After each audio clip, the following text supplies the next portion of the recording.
Everyone, it is April 11th, 2014, and this is Jon Does the News. I hope you guys are having an awesome morning. I'm having an awesome morning. I've been up since 4 in the morning, writing stuff for this show, looking at the news and doing all that fancy stuff. All right. We are going to start off by talking about the stabbings in at that Pennsylvania high school. That is crazy. 20 people, I think, no, not 20. 21 people were injured. Four seriously injured at that Pennsylvania high school. And I've got some notes on it right here. I'm all unorganized this morning. Didn't even open up my notes yet. Just got in, just got my coffee. They made my coffee wrong too, so yeah. Oh well. Sometimes I mess up at work too. But yeah. Not a real big hazelnut fan. Got that taste in my mouth. All right. Stabbing incident at Pennsylvania high school. Like I said, 21 people were injured. The attacker was the 16-year-old Alex Hribble.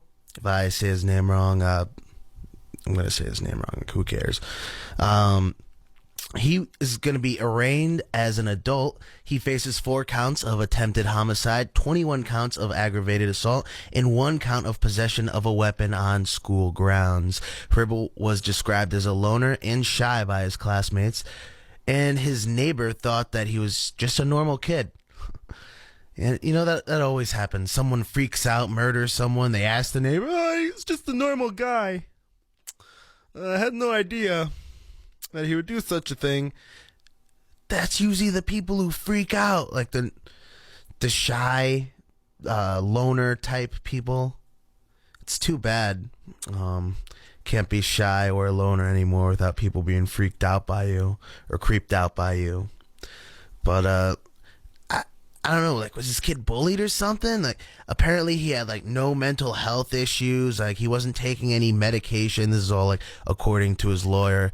And right now, his lawyer is just trying to bring him through psychiatric evaluations because he's being tried as an adult because of the serious nature of his crime. And so I guess, if these psychiatric evaluations come back like, positive for something, maybe like he won't get as harsh of a sentence in court. We really need to pay more attention to mental illnesses. Like people spend all this time trying to restrict people's access to guns and weapons and stuff, but like you really need to be paying attention to the mental illness because those are the type of people who are going to commit these crimes. And let me tell you something. This is my personal opinion, but it's also true. Criminals do not care about laws, ladies and gentlemen. They don't care. You make a certain gun illegal, they're a criminal. They break the law by definition. Do you think, like, if they're willing to murder someone or murder a lot of people, do you think they care that the gun that they're using is, banned in their state? That just means they can get it through the black market somewhere, or they buy it in another state or something. But, yeah, I'm not going to make this a huge rant on guns because this was a stabbing incident. The kid took 8 to 10 inch kitchen knives. So, and this all happened in the span of 3 minutes. That's all it takes. I guess this kid was just running around, stabbing people in a busy hallway. Someone luckily pulled the fire alarm and it helped with the evacuation process. And the kid was taken down by the vice principal. The assistant principal. The guy's name is Sam King. With the help of a kid, too. They didn't name the kid, otherwise I'd say their name. But good job to them. They were able to stop this attacker. And at least no one died. So, at least, there's still one person who's in really serious condition. So, if something bad happens, I would assume that this kid would get more charges slapped on him. So the band. So anyways, on to the band of the week. Eggy. We're doing Eggy. Eggy. livemusic.bandcamp.com. Listen to their latest EP. You can buy their latest EP. They are awesome. They are jamming. They are grooving. I love Eggy. You can also look at them on facebook.com/Eggy Live Music. They have a show at Toad's Place with Max Creek on April 25th. I'm going to play some songs from their latest EP. Their first song is Gretchen. I hope you enjoy.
And we are back.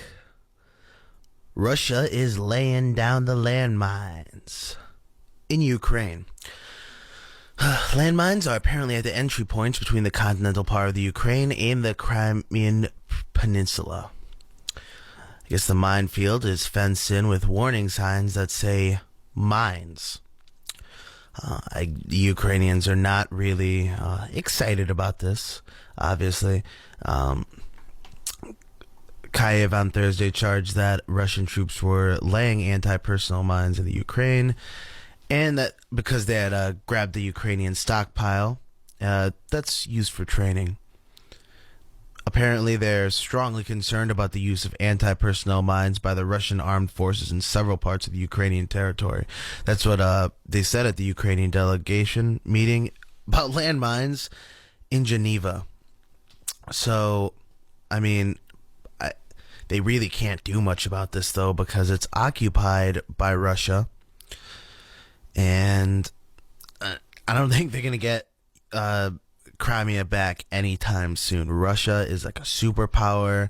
No one's willing to go to war with Russia over Crimea, and they're not willing to give up Crimea because it is the only warm water naval type base that they have, and they had an agreement with the old Ukrainian government before the Ukrainian Revolution, and so that's why Russia entered Crimea and just pretty much took it because, well, they also Crimea also voted to become part of Russia, but many people are saying that that referendum was illegal. So, yeah, here we are. Big problems in the Ukraine. I don't anticipate it ending anytime soon. But, I guess, further violations from the Ukraine of one moment.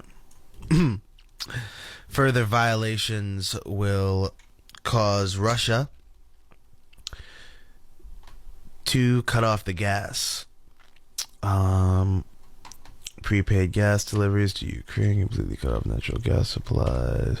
All right, I'm just gonna read this article from Rhinovosti. It's en.ria.ru/Russia. The headline is, Putin says further violations by Ukraine will compel Russia to cut off gas. And this is from the Reuters. So I guess you can look the thing up on Reuters as well. Moscow, April 10th. Russian energy giant Gazprom will be compelled to switch over to prepaid gas deliveries to Ukraine or completely cut off natural gas supplies should the country further violate its terms of payment. Russian President Vladimir Putin wrote Thursday in an open letter to 18 European leaders.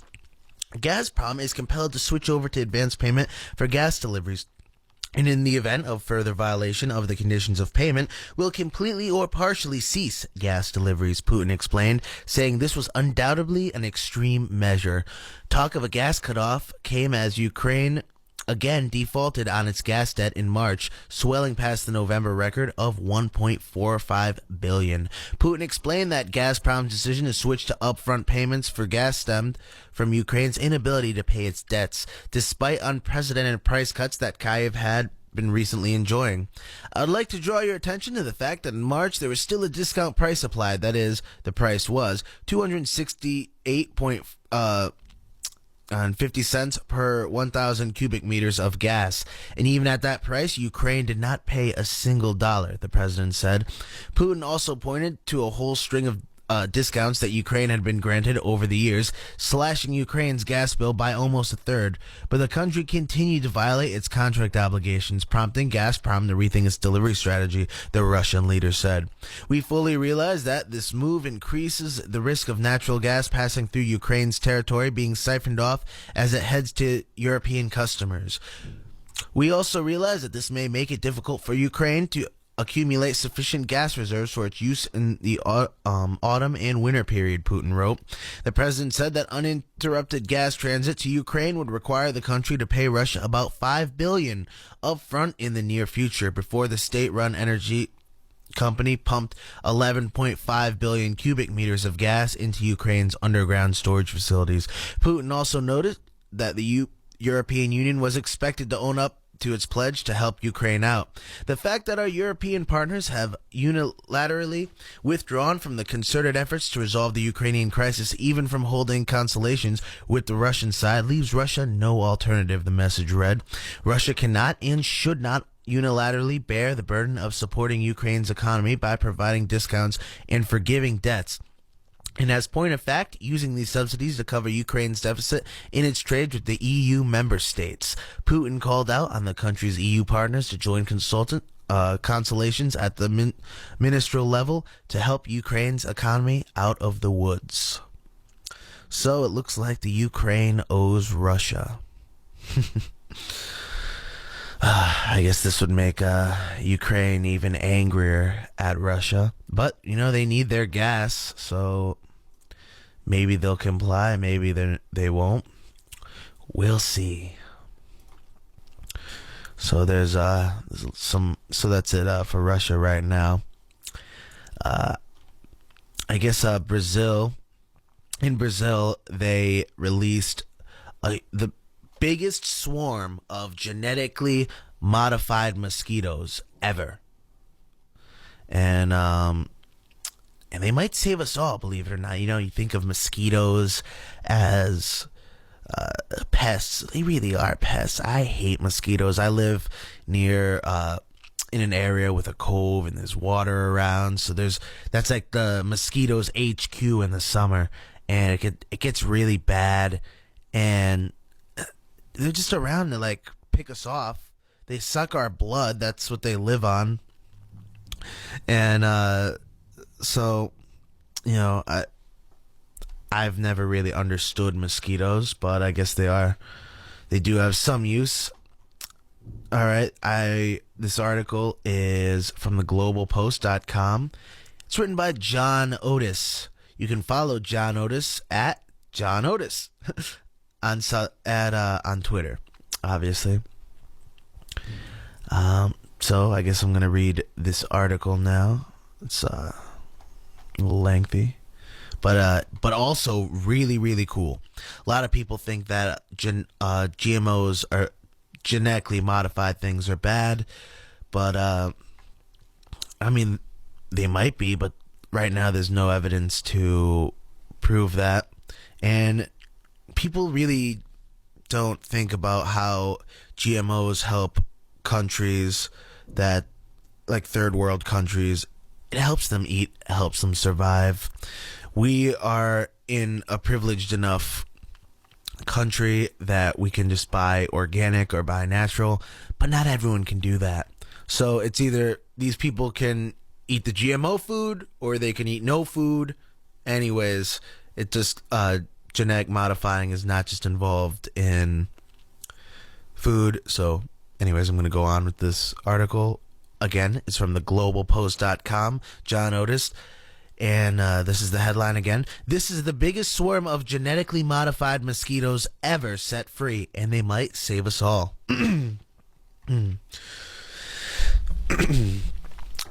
Jacobina, Brazil. In this Brazilian farm town where legions of people have suffered from dengue fever, a campaign is fighting back, releasing swarms of mosquitoes engineered to wipe out their own species.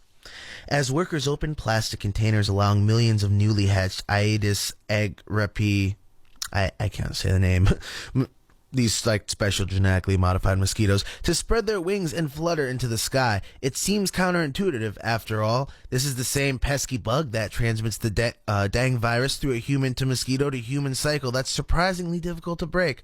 The traditional defense is to kill these flying vectors with chemical insecticides, but that hasn't worked in Brazil or tropical countries where dengue is a leading cause of illness and fatality. Last year, Brazil reported 1.4 million cases of dengue. I really don't know how to say. If I'm saying this wrong, I apologize.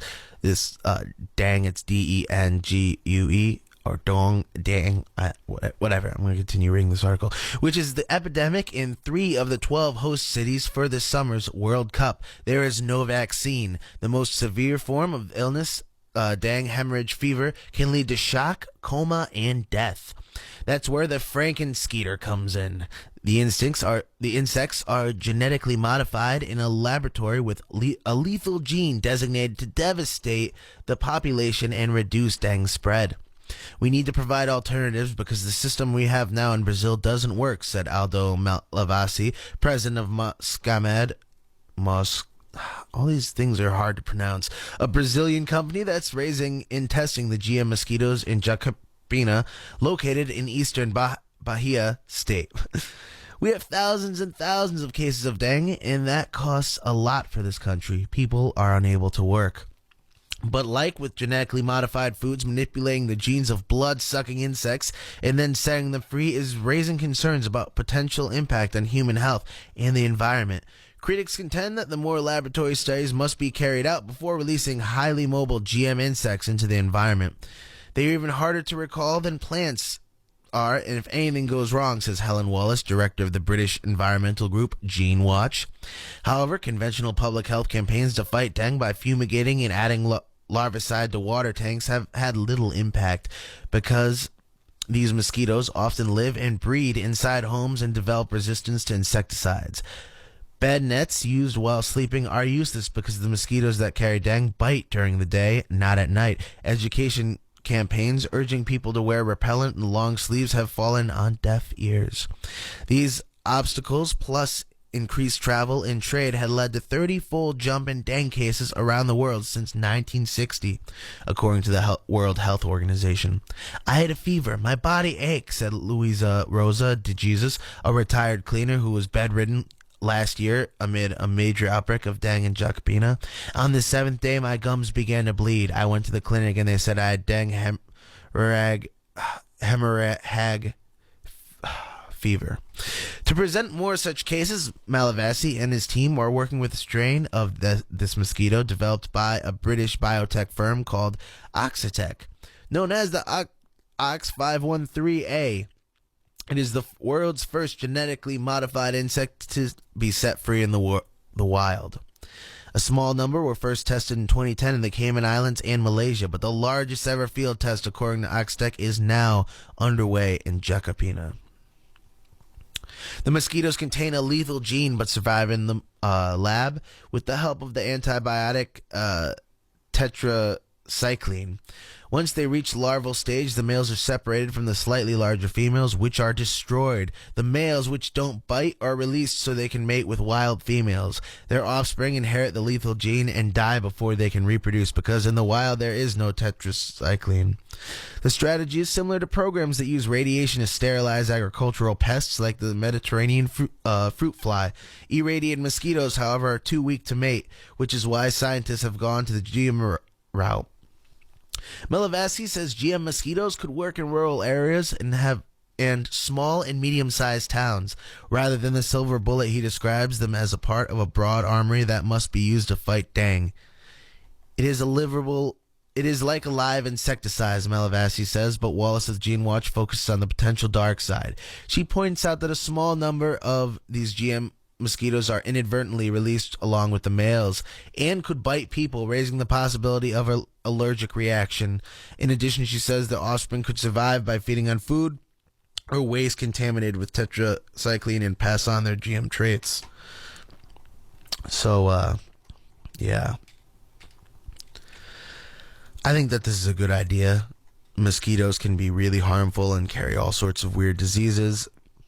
By preventing them from reproducing, this works well as a way to combat them. Anyways, we're going to take another music break. We'll be playing some Eggy again. As I said, check them out, eggylivemusic.bandcamp.com, or their Facebook, facebook.com/eggylivemusic. They have a show at Toad's Place on April 25th with Max Creek. The next song I'm going to play is Goddess Man. When we come back, we will be reading some of SCSU confessions. If you go to SCSU, you may be following this popular Twitter account.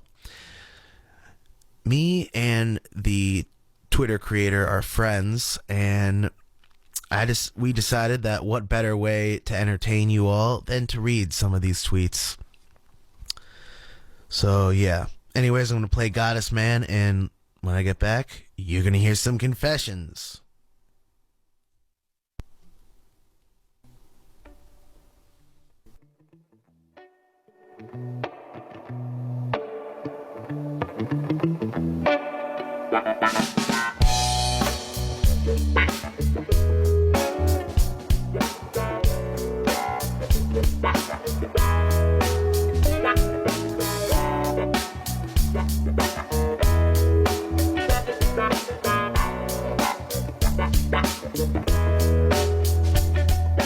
Treasures hidden and locked, spending time around the clock.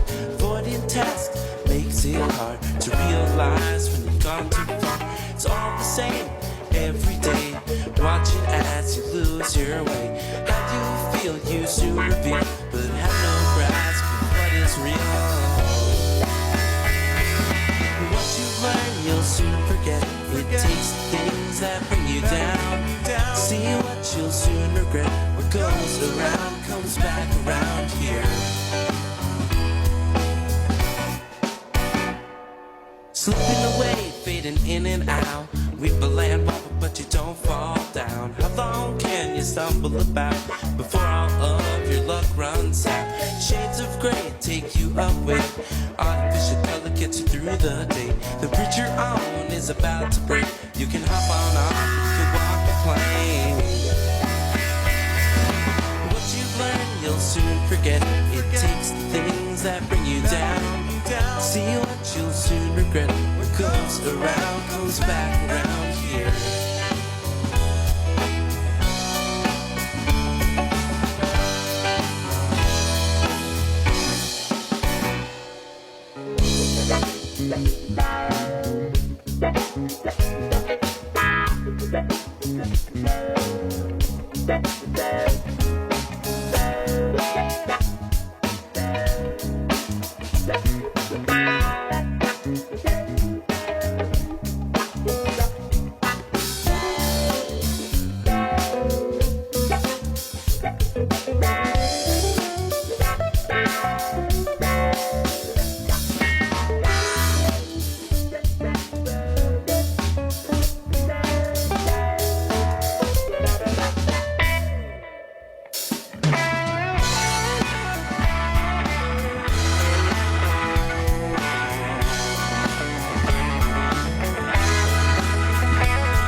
It takes the things that bring you down. See what you'll soon regret. What goes around comes back around here.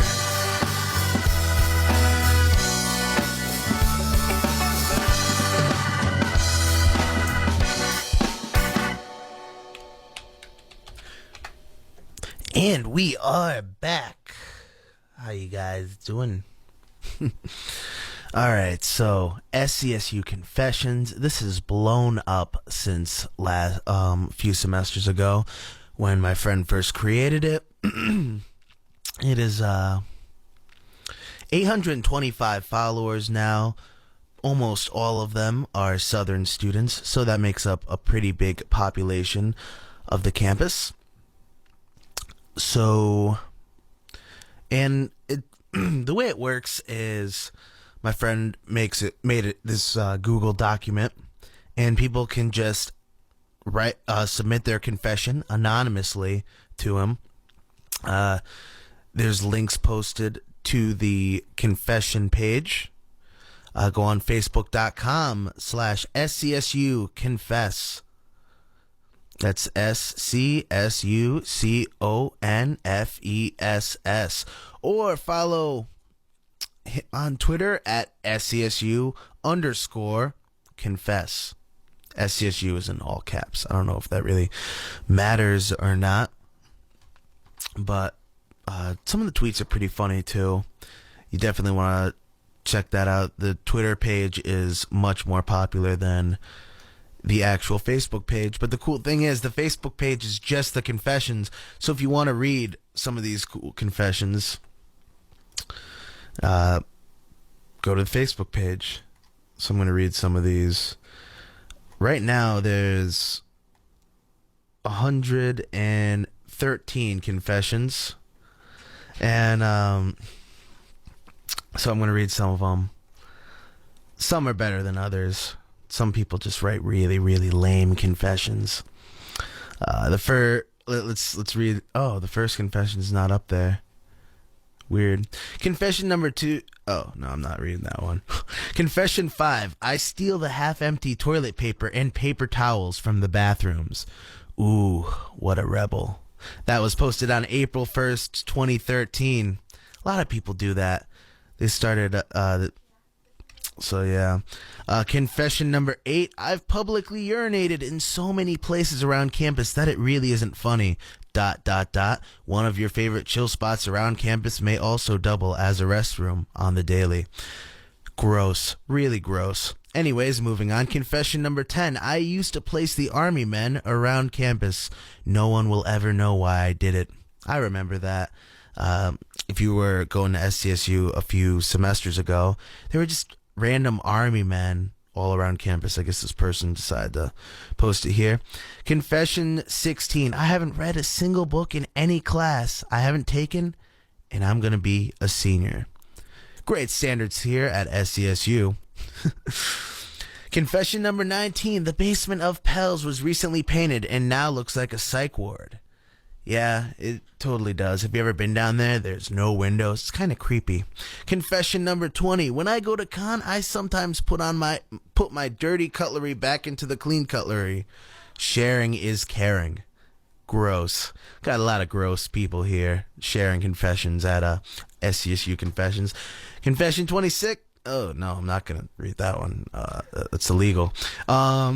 Confession 29. I live on campus, and I can tell you right now that my grades are suffering because of it. Every single one of my friends who became commuters now have better grades than they did when they were residents. You know what? That's true. It's the same thing with me. I have a bunch of friends who are doing a lot better since they moved back home and now commute. It can be really distracting here on campus. Such as Confession 31. I'm so sick of people blasting music from their dorm rooms when I'm trying to sleep and do homework. I came here to learn. And if I could live at home, I would. So shut the F up. We obviously can't say that word here on the radio. The FCC would be angry, if they tune in, I guess. Confession 32. This warm weather is making everyone... Oh, I can't read that. That's a swear. Crazy. Confession 34. Got higher grades. Good for you, buddy. Doesn't work out for everyone else. Okay, Confession 40. I find irony in that Southern has a Student Appreciation Day, which is ultimately paid for by the students. Personally, I would rather just have my money back.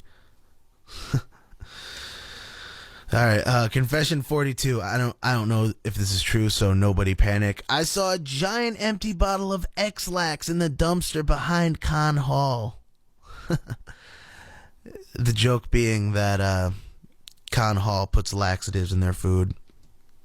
I mean, maybe not laxatives, but they definitely have a lot of fiber.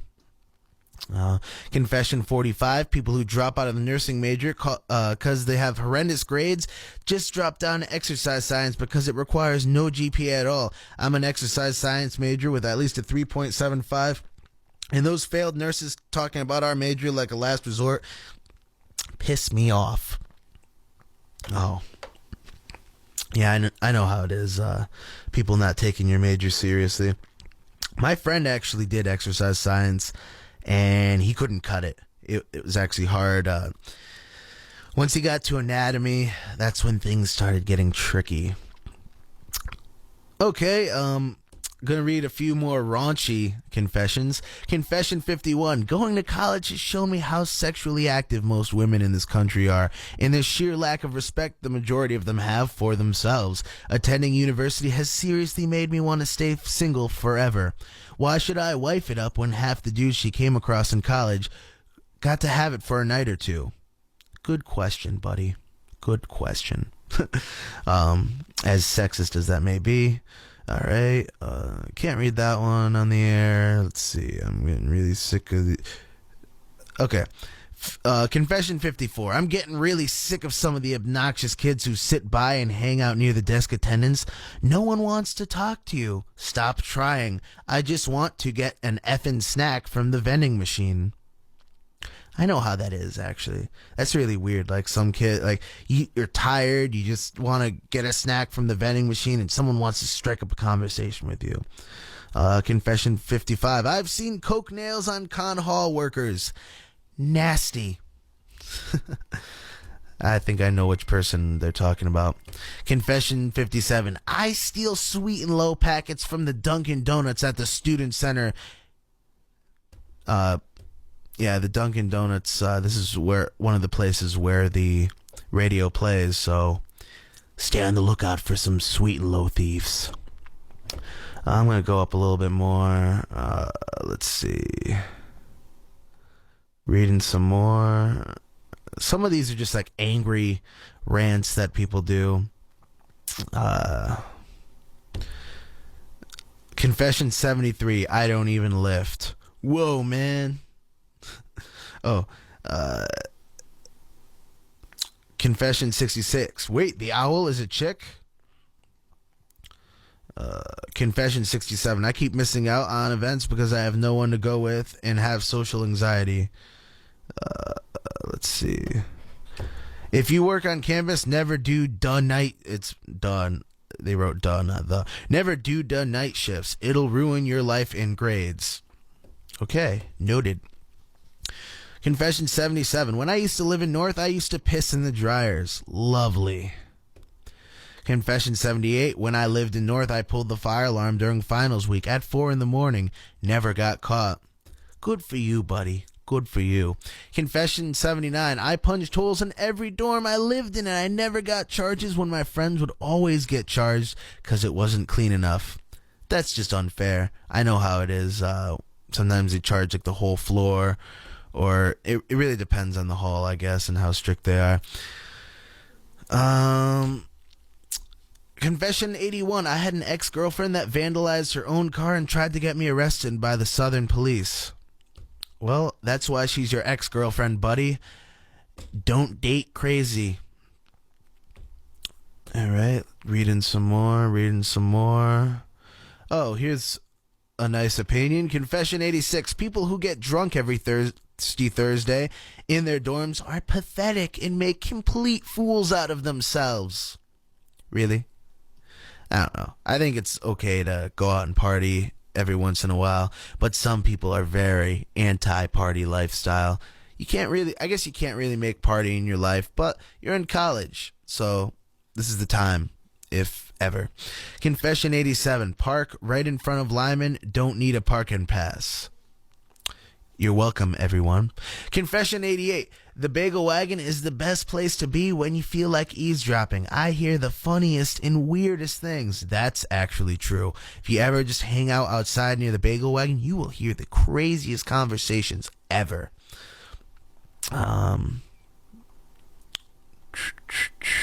Reading some more. Oh, here's a nice juicy one. Confession 91. I like my teacher. He likes me back because he always gives me signs. But he's got a wife already. He tried ignoring me, but he can't stand it. He always wants to give me his steely gaze. And also, I can't ignore him. It hurts, really. I love him. I feel bad for that professor. Let's see.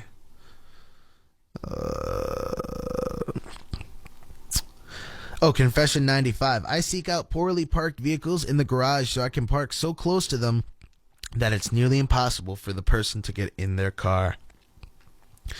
Lovely. Another one. Confession 96. I had sex with a girl in the Chase Hall showers with my roommate and neighbor in the other two stalls.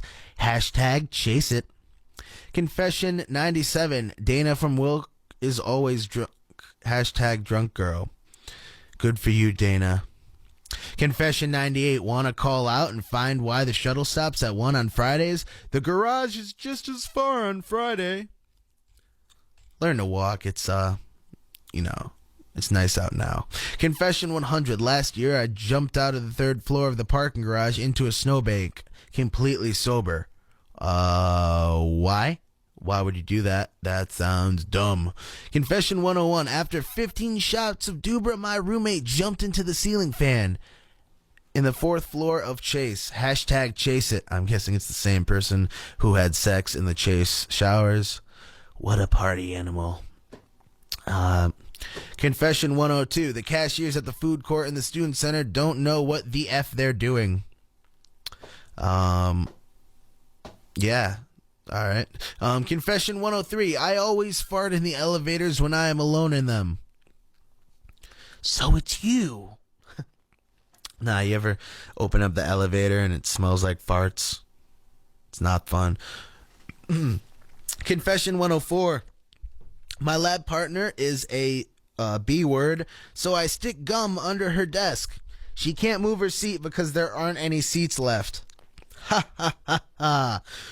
Way to be secretly passive-aggressive. All right. Confession 106. My roommate likes to F in the room while I'm in it. She thinks she's quiet, but I can hear her through my soundproof headphones. Wow, they must really be getting it on there. I had a roommate who used to do that. He thought I was sleeping. Anyways, confession 105. I've been at Southern for 3 years and haven't made a single friend. I'm a friendly person, I swear. It's too bad this is anonymous, because I'd be your friend. Anyways, confession 107. I open doors on campus with my D almost every day. Gross. Confession 108. If you live in Hick, you have definitely come in contact with a surface area that's smeared with some form of my DNA. Also gross. Oh, here's another gross. I'm not going to read it. That's mean. Confession 110. I check random books out at the library because the girl who works there is gorgeous. I've done stuff like that before. Confession 111. Some of the girls in Hickerson look like the Predator when they get that ratchet glue and weave fresh. Great grammar in that last confession. Confession 112. Shout out to the cute guy in Engelman sitting on the second floor bench around 11 on Mondays and Wednesdays. I always try to avoid eye contact so I don't make it obvious I am staring at him. I guess that's kind of cute too. And the latest confession, it's really not that exciting, but I guess someone's really eager about going to Southern. Because confession 113, I'm only a junior in high school and I followed every Twitter of SCSU. It's my dream school. So, if you want to submit some interesting confessions, follow SCSU Confessions on Twitter at SCSU_confess. If you search SCSU, chances are you will find SCSU Confessions. And I'm going to be doing a segment every week where I read the latest confessions. So if you want to hear them every week from now on, tune in. Tune in. So, anyways, that's that for that part of the show. I'm going to play some more Eggy. As I said, check them out on Facebook.com/EggyLiveMusic or check out their Bandcamp, EggyLiveMusic.bandcamp.com. They have a show at Toad's Place on April 25th with Max Creek. Make sure you go. The next song is called Faye.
And we are back. So, Yukon. How about Yukon? Lots of riots on Yukon. And honestly, I'm jealous. I wish I was a part of it. I've always wanted to be in a riot. I heard it's a riot. Anyways, besides terrible puns, Yukon women finish 40-0, and they win their record 9th NCAA championship.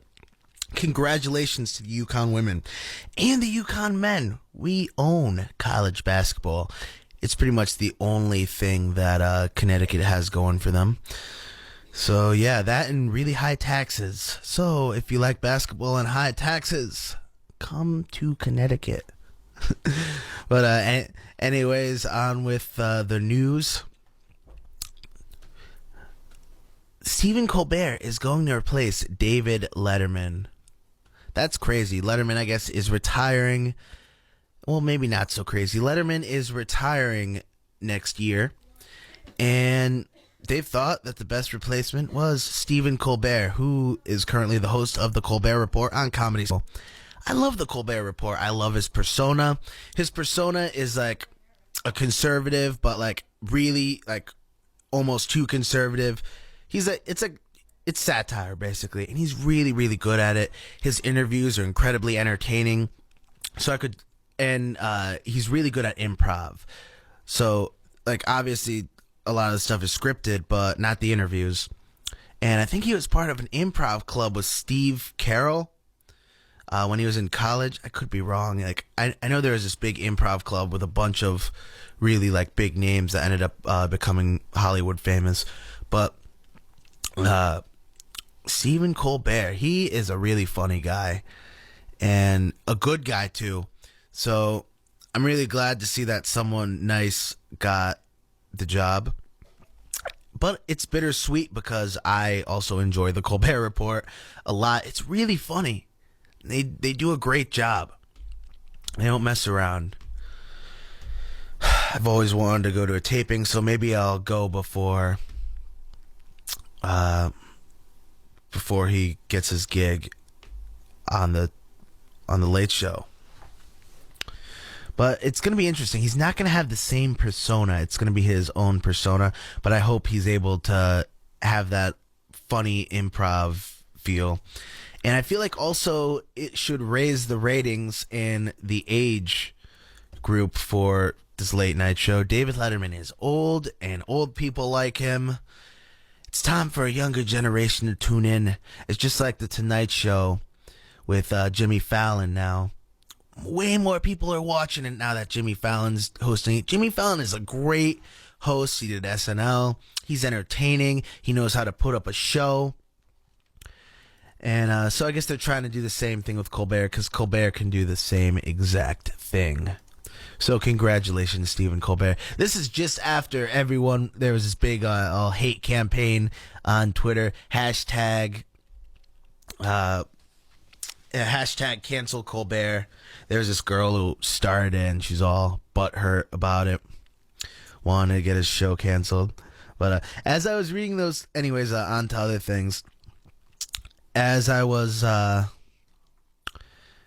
talking about those confessions, my friend sent me a funny text. Shout out to Kurt Franzen. He's my buddy back home in Wethersfield. You know, that town I was talking about earlier with the mosquitoes and the cove and blah, blah, blah.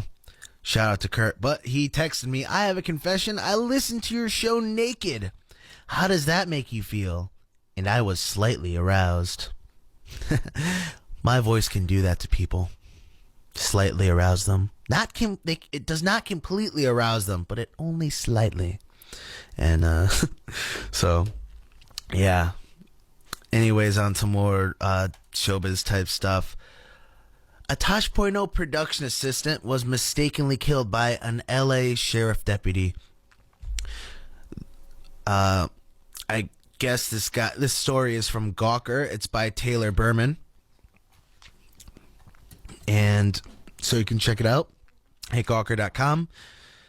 The headline, once again, is Tosh.0 production assistant mistakenly killed by LA sheriff deputy. Monday night, the Los Angeles County Sheriff Department mistakenly shot and killed a production assistant for Tosh.0 after mistaking the 30-year-old for a stabbing suspect. According to the Los Angeles Times, John Winkler went to a neighbor's apartment Monday night trying to help three people who were being held captive at knife point. Responding police shot Winkler when he ran from the apartment with one of the victims. From the sheriff deputy statement, as deputies continued to attempt to contact the people in the apartment door suddenly opened and a male victim came rushing out. He was covered in blood and bleeding profusely from the neck. Simultaneously, victim Winkler ran out of the door, lunging at the back of the fleeing victim. Both ran directly at the deputies. Winkler was similar to the description of the suspect and was wearing a black shirt. Believing Winkler was the assailant and the assailant was ongoing and he would attack the entry team, three deputies fired their duty weapons at him. Winkler was shot once and died later that night at a local hospital. One of Winkler's friends spoke to the Los Angeles Times after the shooting. "It's really just a sad story," Devin Richardson said, adding the Winkler had just moved to LA 6 months ago from the Washington state to pursue a career as a producer. He basically went to help some neighbors and ended up getting shot. The suspect, 27-year-old Alex McDonald, was eventually arrested and charged with 1 count of murder, 2 counts of attempted murder, and 1 count of torture. That's terrible, and that's disgusting, and I hate it when cops accidentally shoot people. They were both bloody. They were both victims. Why did they immediately shoot this guy? That's too bad. And really kind of sad. I'm a video production major myself, so whenever people like production people get hurt, I feel for them. I've got one more article to end the show with, and it's a lovely article. Found it a few days ago. Let's see. It's from newsinfo.inquirer.net. Man accidentally shoots himself in the groin and dies. This is from newsinfo.inquirer.net once again. Written by Jamie Marie Elena from theinquirer.net. If you want to check this out, go on to theinquirer.net. A truck driver died after he accidentally shot off his own penis, and Roselle's Pagnesian police said. Germanio Narcisio was drinking with friends inside the compound of a lumber and construction supply when he brought out his gun and fired it twice downwards. Senior Inspector Ryan Mandonglio, police spokesman, said. His drinking buddies, Arnel Narcino, they have really hard names to pronounce, and Edwin Alcira asked him to stop firing his homemade gun. So his drinking buddies said stop, and I guess he didn't. Narcisio heeded their request and was tucking his gun to his waist. Oh, wait, no, he did listen to their request. Was tucking his gun to his waist when it went off, hitting his genitals. His friend rushed him to a memorial hospital in Carmentown, but was declared dead on arrival. The guy had a homemade caliber .22 pistol with 4 live ammunitions, and spent shells were found in the area. Imagine that. Shooting your own your parts off or at all. That's a terrible way to die. It made me look up homemade guns after, like, when I saw this, I Googled it. There's some crazy stuff when you Google homemade guns. Some neat stuff too. But anyways, that's the show today. We're gonna end this show with Yuck from the Eggy EP. Remember, check out Eggy at eggylivemusic.bandcamp.com or facebook.com/eggylivemusic. Also, check out SCSU Confessions at SCSU_confess on Twitter and facebook.com/SCSU Confess. That's the show today, everyone. I hope you enjoyed it as much as I did. This is John Reynolds signing off.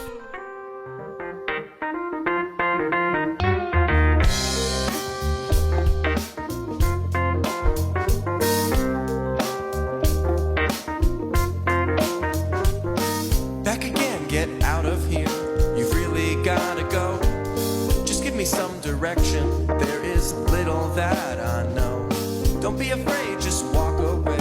See what you can find. Cigarette butts and broken glass and pieces of my mind. Pick 'em up, I mean everything. Don't leave a shard behind. Can't you see I'm trying? These bloody hands are mine. Grind your teeth, don't even speak until your task is done. I've been out for hours underneath.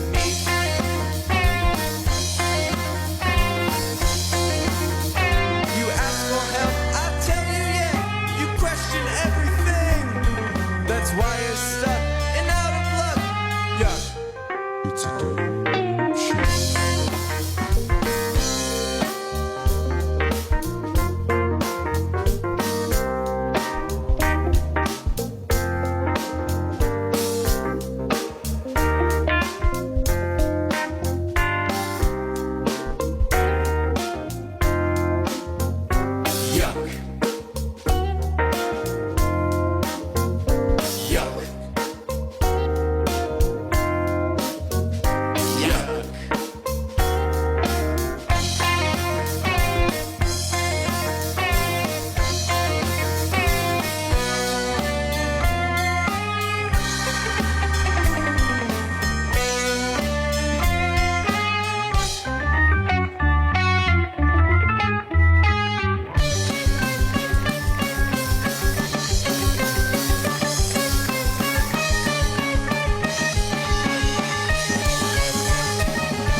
Thank you.